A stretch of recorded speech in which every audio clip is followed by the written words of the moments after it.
Brandon Brands. Hey, this is Chris Ducker from Youpreneur.com. And if you want to build a brand that matters and truly impacts the people that you come into contact with, you must be listening to Brands on Brands on Brands with my man, Brendan Berkmeyer. In a world where advertising is ignored, business is exposed, and the only constant is change, how do you build a brand that matters? Welcome to Brands on Brands on Brands, a home for those who think different and push their boundaries. This is where branding that matters lives. Now, here's your host, Brandon Berkmeyer. Hey, what's up, everyone? Welcome to Brands on Brands on Brands. I'm Brandon Berkmeyer, your personal marketing coach, and I believe that building a brand that matters is the only way for your business to thrive tomorrow. Thanks for tuning in this week to this podcast. It is a top 100 marketing podcast where entrepreneurs and thought leaders come together to enlighten you, educate you, inspire you, and other entrepreneurs across the globe to get started building brands that matter. Thanks to everyone. I'm just excited to be here. We have another hot guest for you today. And guests like this are the reason this show is helping people. And I'm excited.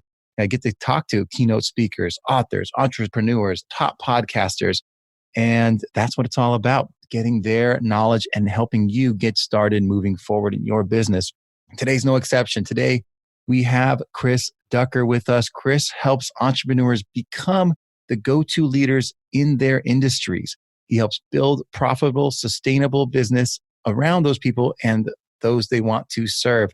This is a personal branding masterclass. If you haven't gotten a chance to dive into the personal branding concept and how to build a business around you, around brand you, this is the episode to listen to. Chris wrote the book on it. The book is called Rise of the Youpreneur, the definitive guide to becoming the go-to leader in your industry and building a future-proof business.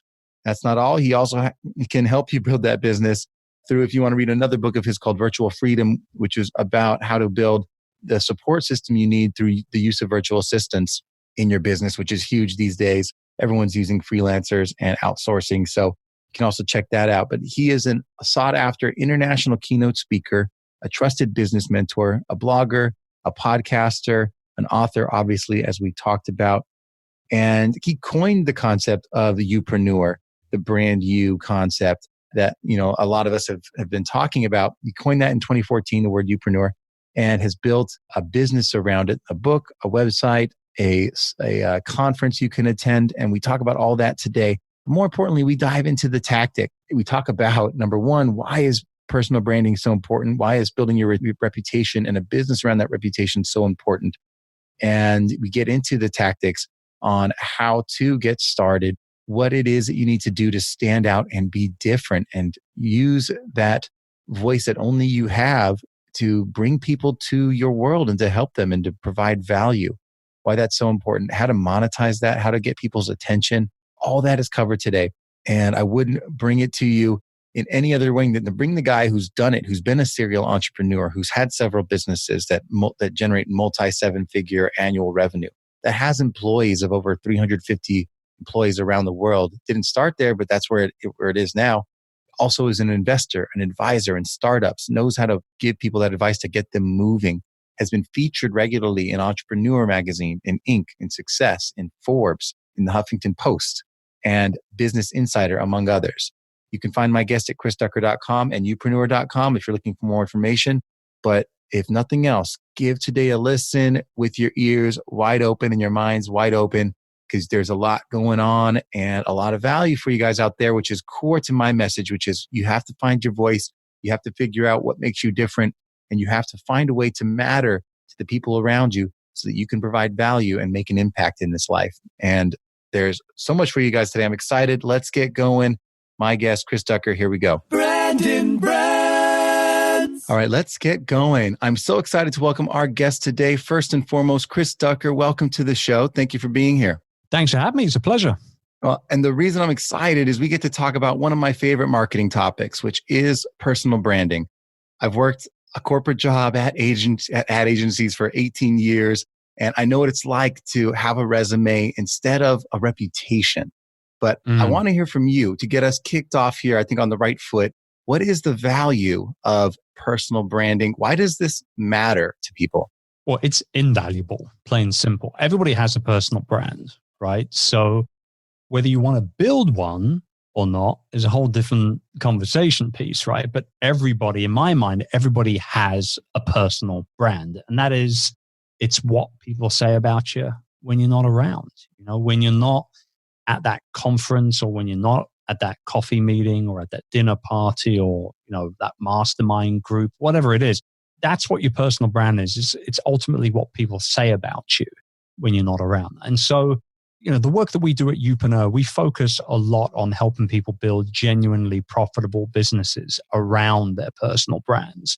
So that really comes down to two major components. It's number one, their expertise. Obviously, they need to know what the heck they're talking about to be able to be with a fighting chance of turning it into profits. But secondly, personality comes into it now. I think more so today than ever before. We want to love people. We do.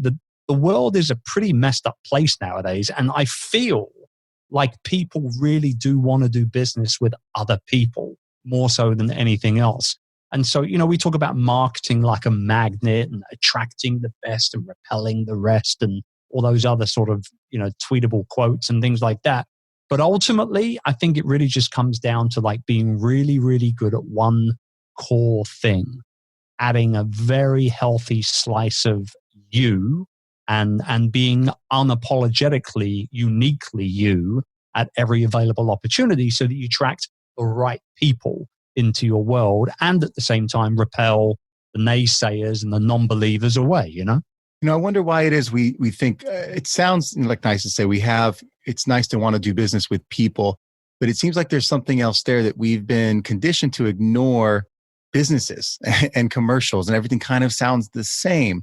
But what is it about being, another human that makes us want to, say that's the person that I'll do business with because I know them? What is that like in our culture that makes that like interesting to us? Well, I think, it is. It's personality. It's storytelling. We want to like people. We're not born cynical a-holes. You know what I mean? Like we actually really want to get on with people. We want to like people for the most part anyway. And I think that, when you tell your story in your own way, and everyone has a story, every company, every founder has a story, whatever that overarching narrative is, there's then sub-stories and subsections within those stories that you can kind of, gleam on for, one-liners, whether you're just on stage or maybe you're being interviewed on a podcast or whatever it is. I think we do. I think we crave human attention. And likewise, we want to give that attention back. It's like you go all the way back to like high school, right? The goth kids hung out with the other goth kids. The nerds hung out with the nerds. The jocks hung out with the jocks. You know what I mean? And it was like everybody wants to be part of something. Everybody wants to find their people. And I think that's where the power of it comes from. What's coming to my mind is it's when you talk about something, it's like, oh, it's your reputation. It's just your reputation. It's how people think about you. It seems easy in that regard. Like, oh, I'm like, well, yeah, I just be myself. And like, if I'm doing the things that I'm honoring the things I believe in, then it's easy to have a good reputation. But when we twist it and we call it personal branding, suddenly it's this intimidating thing. Why do you think personal branding is difficult? And what keeps people from starting? Well, I think there's a couple of things. First and foremost, I think that although everything I've said is 100% legitimately true, people are lazy as well. And you know what I mean? It's like the reality is a lot of people want all the stuff, all the success, all the fame, all of the notoriety, but they don't actually want to do any work to get it. Now, clearly, they're not going to succeed. They're not going to become famous and not going to be a notable expert in their industry, in their niche, or whatever, right? So, yeah, I think a lot of it comes down to, personal branding. I don't want to be front and center.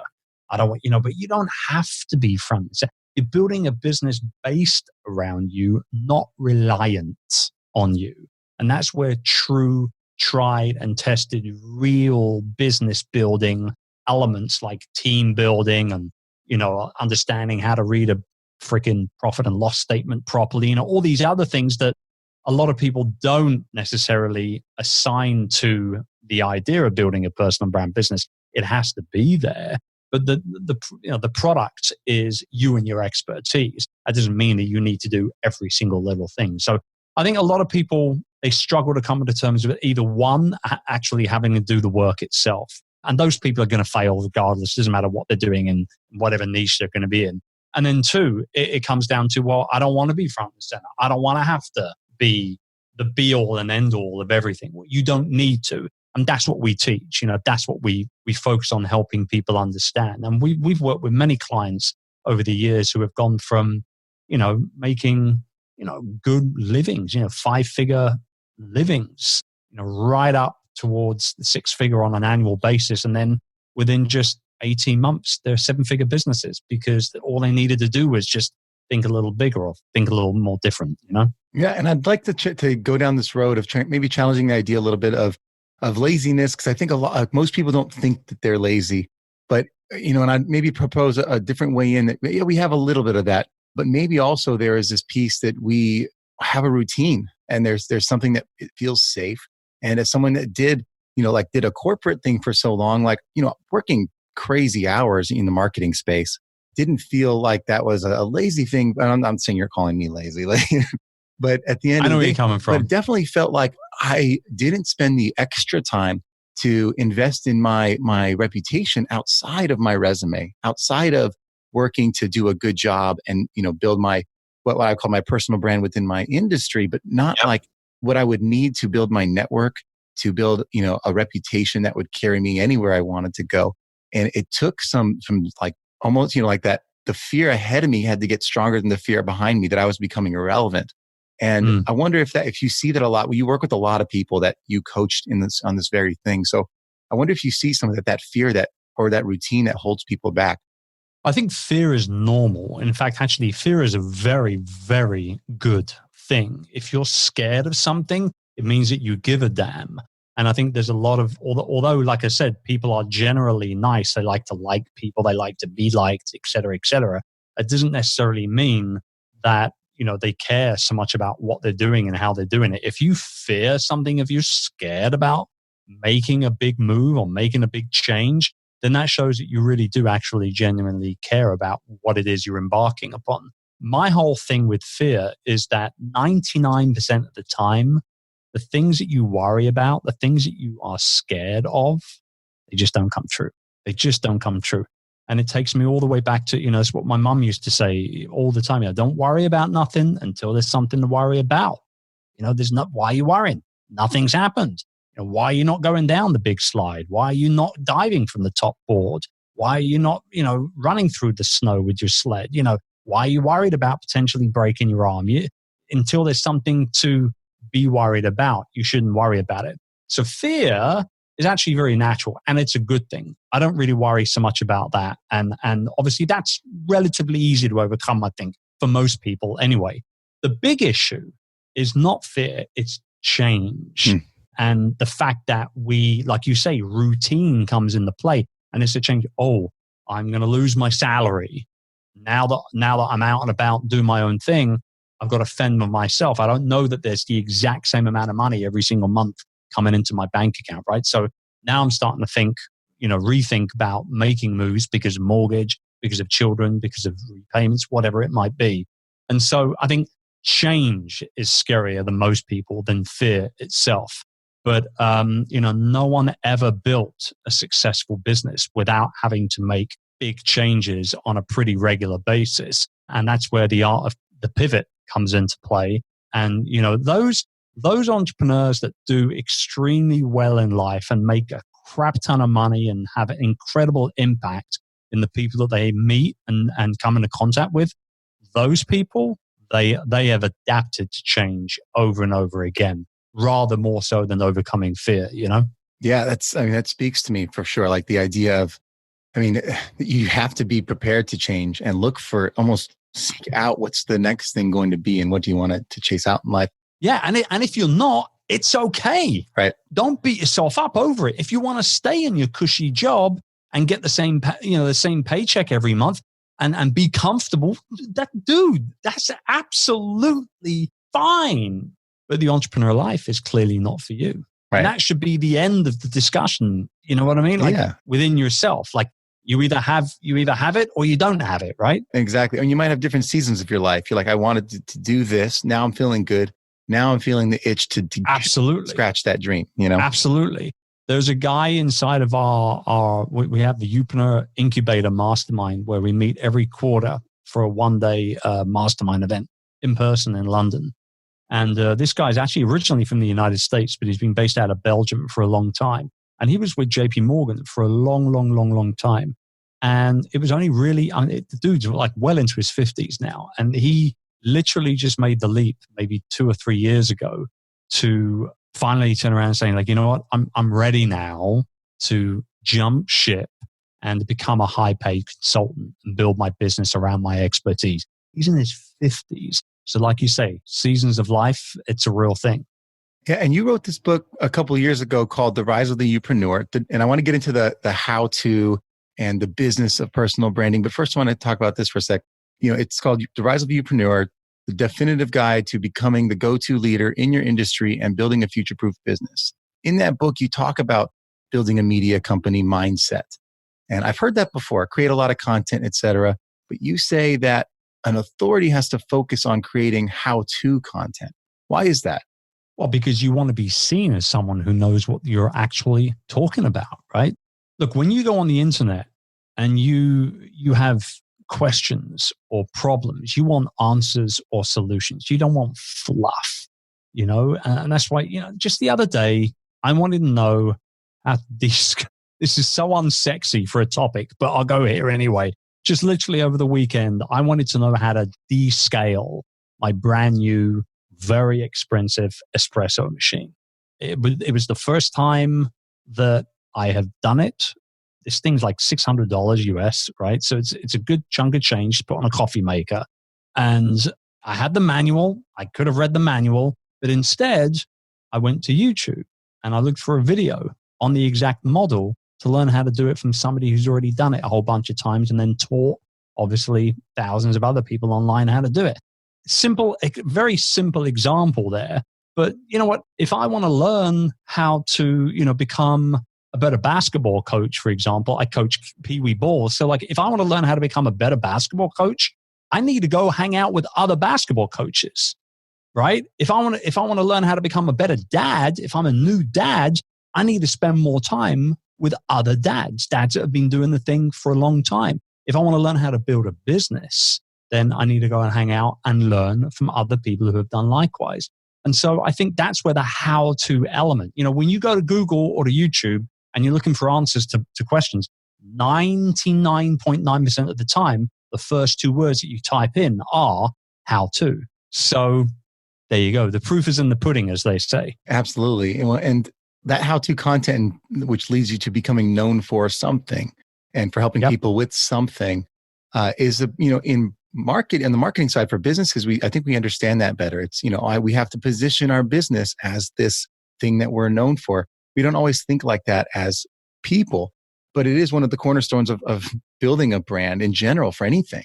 But when we figure out, so for a person, figuring out your positioning, I think can be difficult. Like, how am I different than other people? I think you have a pretty unique stand on that. And I'd like to hear your way of saying, how do you stand out as a personal brand in a world where everyone does what you do?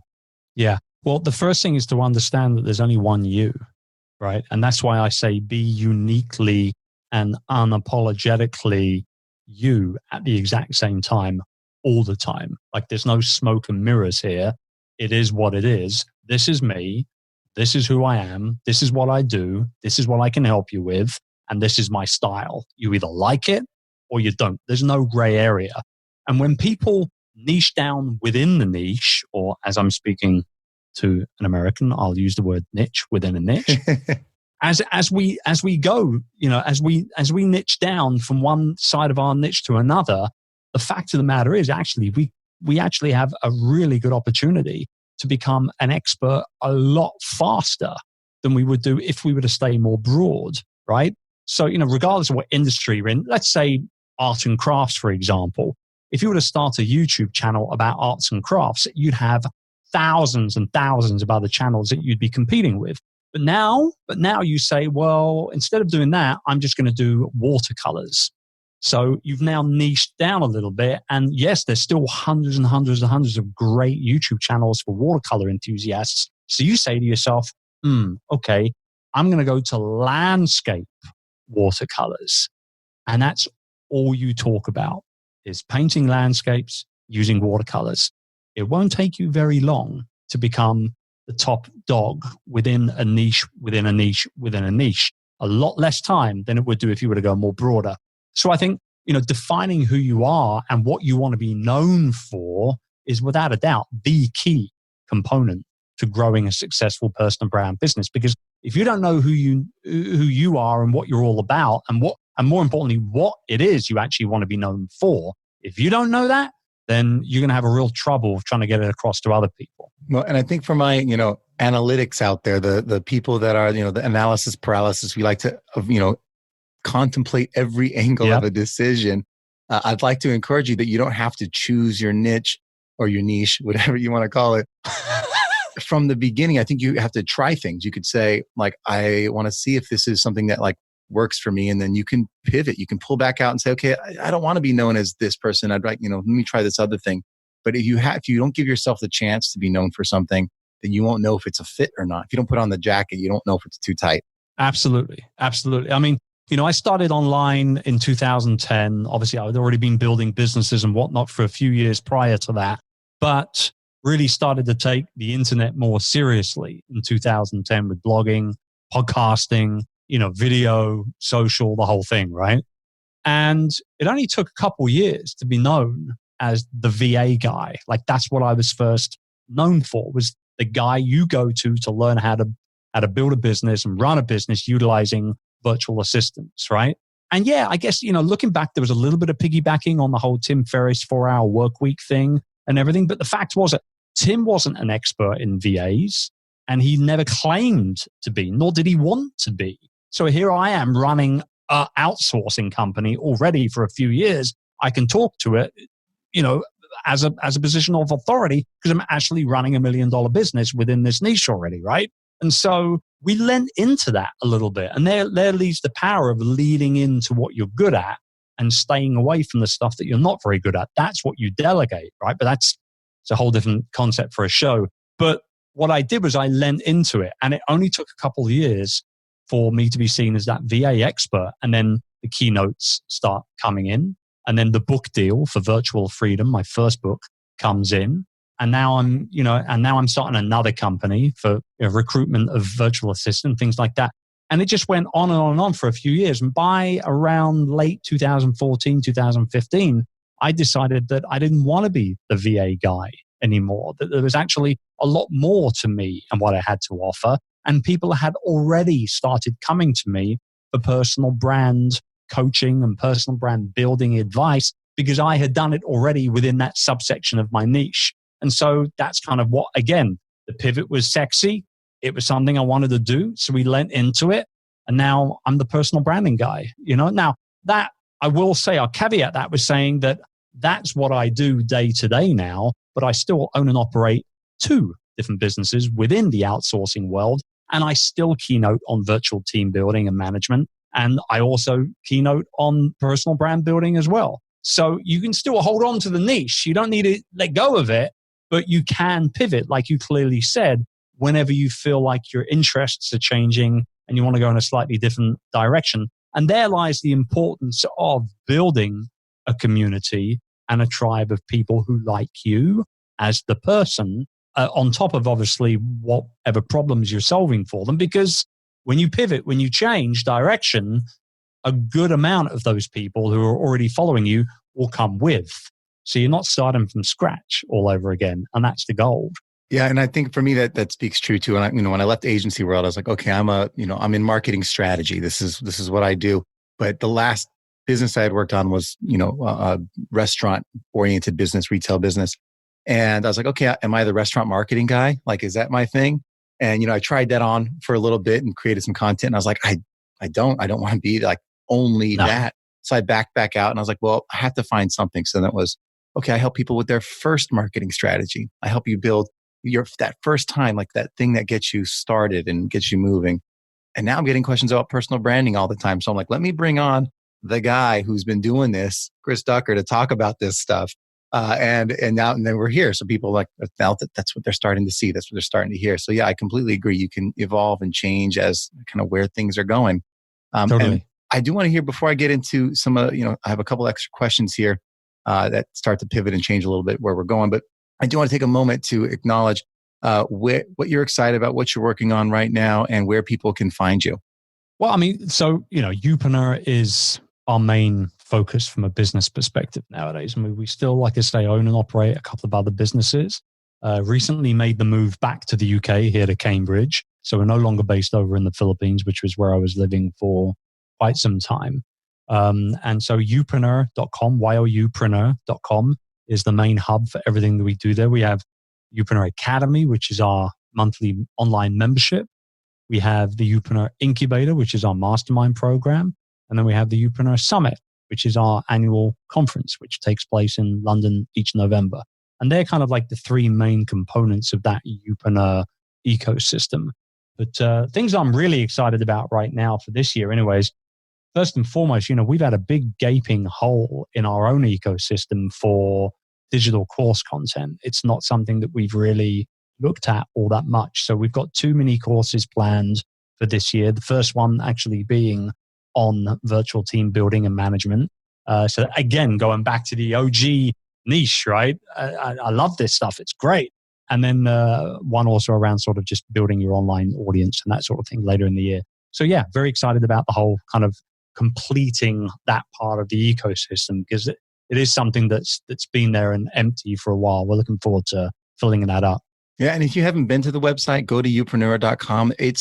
If you like to read and figure out and you want to hear like different perspectives on things, there's so much content on that site that is in every article links to 10 other articles that you wanted to, if you want to like go a little deeper on something that just piques your curiosity, you can end up on a rabbit hole and have, suddenly you wake up and you spend a few hours on this site learning. And it's not just like one type of content. It's blogs, it's podcasts, it's videos.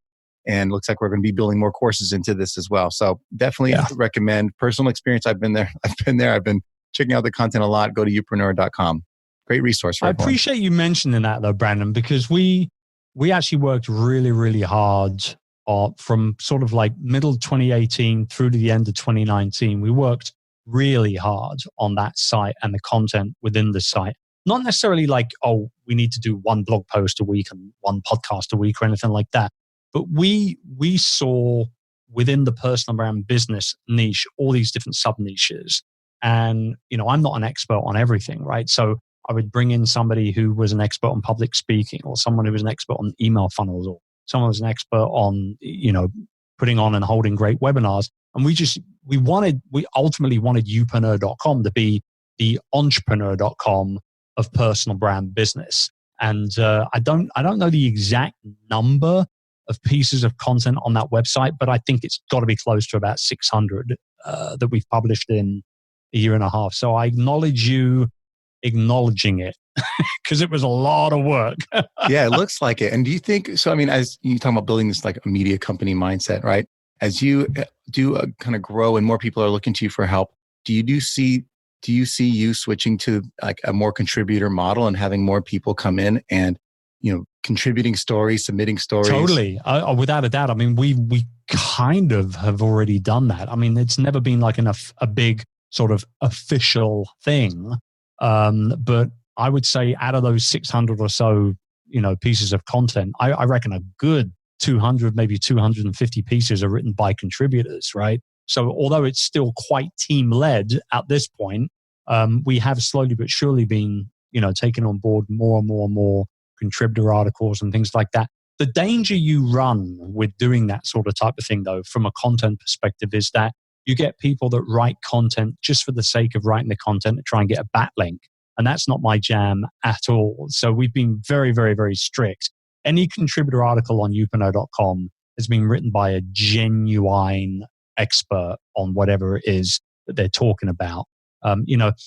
I'm not being funny, but anybody with an internet connection can research how to grow your brand on Instagram. You know what I mean? So yeah, I want somebody who's keynoted 20 times in the last year on how to grow your business on Instagram, teaching my people how to do that, you know? No, exactly. It's perfect. And I think since you have such a good circle of people now that you've been around for all these years, it starts to become easy to know who the experts are that are running in your circles. And I want to talk about that for a second. You probably have one of the best takes on networking I've ever heard. And you're like, where is he going with this? What I've read is you call it growing your business circle. What it stood out to me was one of the things you call out is like going to events, attending events. And you say smaller events even is a good place for you to build better relationships with other experts. How have you found success in growing your inner circle? Yeah, I mean, definitely going to events is number one, first and foremost. In terms of like the overarching kind of, plan of growing that circle. I will say probably the best investment of time and money that I've ever made as an entrepreneur, period, bar none, has been being part of mastermind groups. That's been the big thing for me. And it's one of the reasons why we've been running live events now ourselves as a company for 9 years. And at every single live event that we run, we have a mastermind group component at it. Sometimes the entire event is just that, quite frankly. And I don't think you can put a dollar amount on the value of surrounding yourself with other people that just get it and have been there and are doing it still and are doing it with you at the same time. The fact is that nobody has a monopoly on good ideas. And, the old adage of if you're the smartest person in the room, you're in the wrong room is very, very true. I want to be the complete idiot at the table. I've been building businesses for 15 years now. I want to be the least experienced person in that environment. I still know because of what I know, I can help other people around the table because you don't know what you don't know. That's for sure, right? So I know I've still got value to share, but I want to be around people who have been doing this for longer than me or bigger than me or more profitable than me, whatever it is. And so, yeah, man, live events are absolutely huge. But to your point, smaller live events, I think, are actually the way things are going. And I'm not saying 10, 20, 30 people. That's a networking breakfast. I'm not talking about stuff like that. What I'm talking about is you have very, very large industry events, 4,000 or 5,000 people. And then you have more intimate industry events, 300, 400 people. They're the kind of events that I want to speak at, number one, attend, number two, and network at, number three. I'd rather go to a smaller industry event of 300, 400 people than a much, much bigger one. The connection that I can make also as well from the keynote perspective, if I'm on stage, I can see every single face if there's 300 people in the audience. I will connect with every single person in that room in 45 minutes from a visual perspective. Whereas if there's 4,000 people in the audience, it's impossible. You just can't do it. And so I think that, without a doubt, events have been absolutely huge for me. And it's just about really putting yourself into situations where, you're going to meet people with different ideas, different experiences, different upbringings. And we're all different, man. I want to learn from people who have already been there, that have been in certain situations, handle different tribulations and trials and all the rest of it. And that's why, actually, this is God's honest true story. We had somebody last year who was attending the Youpreneur Summit who said to me, you don't have enough, this was so good, you don't have enough British people on stage and you're an event in Britain. And I'm like, well, there's a reason for that. And that is that in Britain, we're about 3 to 5 years behind the United States with what we're talking about. Things like social media, the media company mindset, podcasting, things like that. They talk about podcasting on the radio here in the UK like it's some weird alien, mind reprogramming instrument, right? And so, I said to her, I don't care where somebody's from. I don't care what sex they are, how they identify with themselves, what color their skin is, who they love. I don't care about any of that stuff. I just care that when they're on my stage, they're dropping value bombs on my audience. That's all I care about. And she shut up pretty quickly, quite frankly. She took it. She understood it. But just goes to show you limiting beliefs of people. Oh, it's a British event. There should be more British people on stage. Not necessarily. Not if you want to learn. Yeah. And well, you mentioned you're in a couple of masterminds, and maybe not everyone understands like what those are about. But beyond that, I think they can Google that. Like, I don't think we need to define it for you guys. Go Google masterminds if you haven't heard of it. Or they read the book Think and Grow Rich by Napoleon Hill. And you that's it. That's the money right there. That's the manual right there. Yeah. But I would ask if you could share, whether you want to tell us which ones you're in or not, but like, how do you go about choosing and finding ones that seem like a fit for you? Is it like you pick the people you want to be around, or how do you go about finding what works for you? Yeah, there's two things really, 9 times out of 10. It's either person related or it's subject related, right? So, you might want to learn from one particular person or be around one particular person, the person, say, that's leading the mastermind group itself. And that person, for example, attracts people of a similar mindset that you want to be at, right? So you want to be around that person and their people. Or the flip side to that is it's subject based. There are a lot of masterminds who are run by people you and I have never heard of before, ever. But they've been teaching people how to do, they say, for example, build teams and SOPs within those teams for over a decade. If I want to learn how to build a team and create standard operating procedures for that team to follow, I'm not going to go to the guy who's great on new media approach. I'm going to go to the guy who's been building teams for 10 years, right? So I think it comes down to one or the other. And to your point, like the two masterminds that I'm a part of personally right now, and I've been a member of a mastermind on and off for probably the best part of a decade. I'm a member of two right now. One of them is paid and is subject based. And I don't talk about who it is because it's just not my place to do it. But it's a $25,000 per year annual investment. So it goes to show you, I put my money where my mouth is on this concept. The second one is peer organized. It's quote unquote free. We don't pay anything. And every quarter we meet up. I'd say probably 3 times a year. We meet up as a small group of 5 or 6 people. We're all men, we're all fathers, and we're all business owners. And so we meet up and we talk about those 3 big things and how we can balance all of those. And we drink incredible scotch in the evenings and come up with amazing ideas during the daytime. And we do that for a few days, a few times each year. But again, that's more peer driven. They're the people you want to be around, Exactly. And as we come towards the back end of the podcast here, I want to end you with some value for the listeners out there. They've gotten value this whole episode. If they haven't, they need to rewind and start over.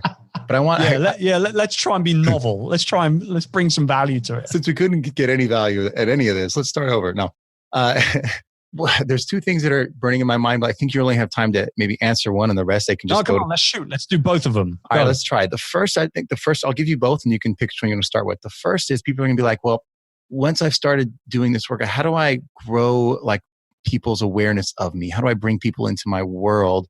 How do people find me? That's part 1. And then part 2 is how do I make any money off of this? And they're big questions. That's why I say maybe you can send them somewhere for more resources. But how do you find people? And then how do you make money in this world? Yeah, there are 2 shows on In and Amongst Their Own. You're right.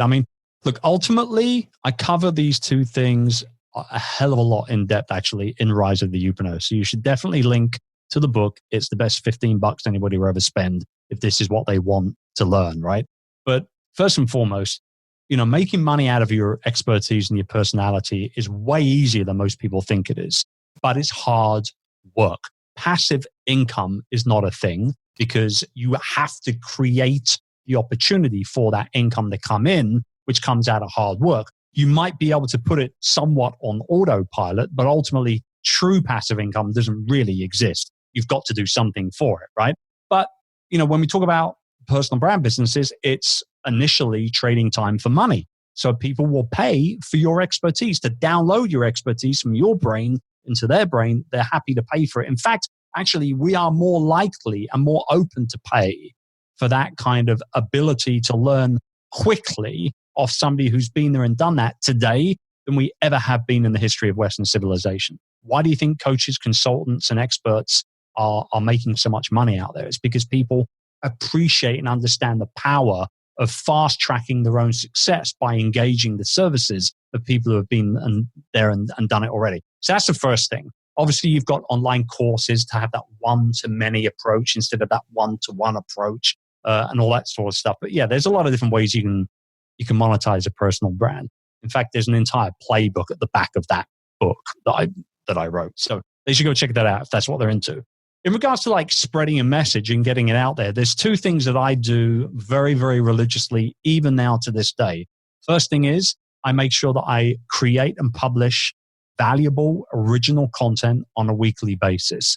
If you can do that 2 or 3 times a week, then obviously you will be found more frequently in more places than you would do if you were to do it just once a week via a YouTube video, for example, right? The people on YouTube will find you, but those that are looking for content, via say Google or, the iTunes podcast app probably won't, right? So you've got to kind of, it's not a matter of sort of being everywhere. It's just about picking your fights at the right time and seeing what's hot and what's not, and just making sure that you're turning up regularly, consistently in publishing really helpful, valuable, original content. So it's very much all that you and what you can do for people. And then the other thing that I do on a very regular basis for spreading my message is this. I make sure that when the right opportunities come my way to be on somebody else's podcast, I'm a podcaster too, so I get it and I understand just how personal it is to introduce another person to my audience. I'm responsible for doing that, just like you are responsible for introducing me to your audience today. And so, I get asked to be on shows, 4 or 5 times a day, probably currently. It's certainly been more than that in the past. It'll probably, be less than that in the future. But right now, 4 to 5 invites a day probably I get. But I only do about 3 a week, right? So I'm very picky, very choosy with the shows that I go on. But when I do, I respect the fact that that host is ultimately introducing me into their inner circle. And, you got to show up and provide value in that regards as well. The goal here is to do that en masse with your audience. But I guarantee you there'll be somebody that listens to this or watches this or tunes into a soundbite somewhere. Someone will hear what you and I have been talking about today, and it'll bring clarity to a situation that they're currently handling. And that, at the very core of everything we do, is what it's all about, because we're here to solve people's problems. That's it. Don't have any delusions of grandeur. That's all we do. That's it. And I've hoped that today, through listening and hearing what the value of this could be, we don't have to tell you how to do it all today, but I hope you've at least listened and figured out that maybe today is the day you start taking a step in finding your voice and figuring out what you stand for and want to be known for. And just saying, I'm going to take a step today to put something out there that helps people, that is from something I've done before that you've learned that you want to help people with. And take that step and dip your toe in the waters of getting started in this idea of building a personal brand, building a reputation outside of your resume. And the Youpreneur book is a great place to start. It does get into these ideas. How do you start? How do you put out content? How do you build the awareness around what you're becoming known for something? And how do you build a business around that? How does this become something that you can actually monetize outside of your normal job if you're still working a job? And that's all at youpreneur.com. If you want to work with Chris specifically or hire him to speak at your company or your event, there is chrisducker.com as well. And if you want to go see him live and go to one of these events, youpreneursummit.com is where you can find some of that information. So again, thanks, Chris, for coming on today. It's been a pleasure for me personally, selfishly, and I'm sure the audience has got a lot out of it as well today too. It was my pleasure. Thank you for having me. All right, that's it, guys. Again, if you haven't had a chance, go and subscribe, listen every week, and tune in as we bring you more guests like this, more value bombs in marketing and branding. And thanks for listening. You've just taken your marketing knowledge to another level with this episode of Brands on Brands on Brands. But we have plenty more ways to not just help you build a business, but build a brand. Head over to brandandbrands.com for more resources, as well as access to our blogs, videos, and exclusive coaching sessions with your host. Be sure to visit brandandbrands.com.